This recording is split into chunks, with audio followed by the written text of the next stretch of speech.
ଶିମିଳିପାଳରେ କଳା ବାଘ ଶିକାର। ଏଭଳି ଏକ ଗୁରୁତ୍ୱପୂର୍ଣ୍ଣ ଖବର ସମ୍ପୂର୍ଣ୍ଣ ବାଘ ସଂରକ୍ଷଣ ଉପରେ ପ୍ରଶ୍ନବାଚୀ ସୃଷ୍ଟି ହୋଇଛି। ଶିମିଳିପାଳରୁ ଏକ କଳା ବାଘ ଶିକାର କରି ତାର ଛାଲ ବିକ୍ରି କରିବା ବେଳେ ବନ ବିଭାଗ 4 ଜଣଙ୍କୁ ଗିରଫ କରିବା ସହ ଛାଲକୁ ଜବତ କରିଛି। ଗତ 13 ତାରିଖରେ ଶିମିଳିପାଳ ୱାଇଲ୍ଡ ଲାଇଫ୍ ଡିଭିଜନର ଡୁକୁରା ରେଞ୍ଜ କର୍ମଚାରୀମାନେ ଏହି ବାଘ ଛାଲ ଜବତ କରିବା ସହ 4 ଜଣଙ୍କୁ ଗିରଫ କରିଛନ୍ତି।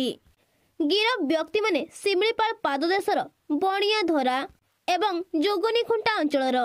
ଗତ 12 ତାରିଖ ରାତିରେ ଏହି ଶିକାରୀଙ୍କୁ ଗିରଫ କରାଯାଇ 13 ତାରିଖ ଦିନ ବାରିପଦା CJM କୋର୍ଟରେ ହାଜର କରାଯାଇଛି। ପୂର୍ବରୁ ବାଲେଶ୍ୱର ଅଞ୍ଚଳରେ ଏକ ବାଘ ଛାଲ ଡିଲ୍ ବେଳେ କିଛି ଜଣ ଗିରଫ ହୋଇଥିଲେ। ସେମାନଙ୍କଠାରୁ ବାଘ ନଖ ମଧ୍ୟ ଜବତ ହୋଇଥିଲା। ତେବେ ସେହି ଘଟଣାରେ 2 ଶିକାରୀଙ୍କୁ ରିମାଣ୍ଡ ଅଣାଯାଇ ପଚରାଉଚରା ବେଳେ କଳା ବାଘ ଶିକାର ହୋଇଥିବା ମାନିଥିଲେ। ବନ ବିଭାଗ ସେମାନଙ୍କ କହିବା ମୁତାବକ ପୁଣି କଳା ବାଘର ଚମଡ଼ା ଜବତ କରିଛି।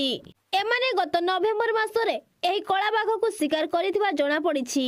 ଏହି ଘଟଣାର ମାଷ୍ଟର ମାଇଣ୍ଡ କୁହାଯାଉଥିବା ଅନ୍ୟ 2 ଜଣ ଫେରାର ରହିଛନ୍ତି।